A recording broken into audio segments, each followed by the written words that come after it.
রোজা রাখা অবস্থায় আপনি বেশি বেশি জিকির করবেন। কি করবেন?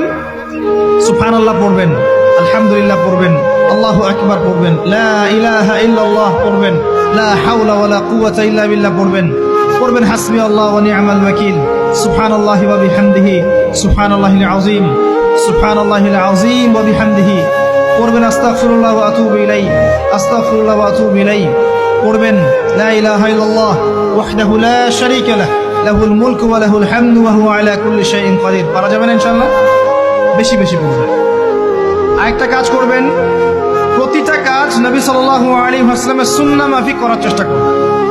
সুন্নাহ মাফিক, খাচ্ছেন তার সুন্নাহ মাফিক, টয়লেট করছেন তার সুন্নাহ মাফিক, ঘুমাচ্ছেন তার সুন্নাহ মাফিক। সুন্নাহর বইগুলো আছে না বাজারে, কিনে নিবেন, কিনে নিয়ে দেখবেন প্রতিটা কাজ কিভাবে করলে সুন্নাহ হবে।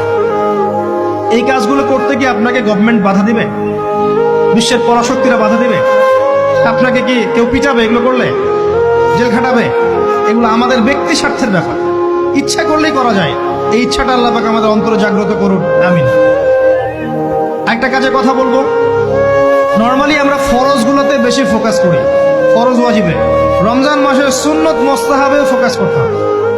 রমাদানে একটা নফল আপনাকে ফরজের নেকি দিয়ে দিবে ইনশাআল্লাহ, রমাদান একটা সুন্নাহ আপনাকে ফরজের নেকি দিবে ইনশাআল্লাহ। তো রমজান মাসে শুধু ফরজ নয়, একটু সুন্নাহ সালাতগুলো, নফল সালাতগুলো একটু বেশি বেশি করার চেষ্টা করি। আল্লাহ পাক তৌফিক দান।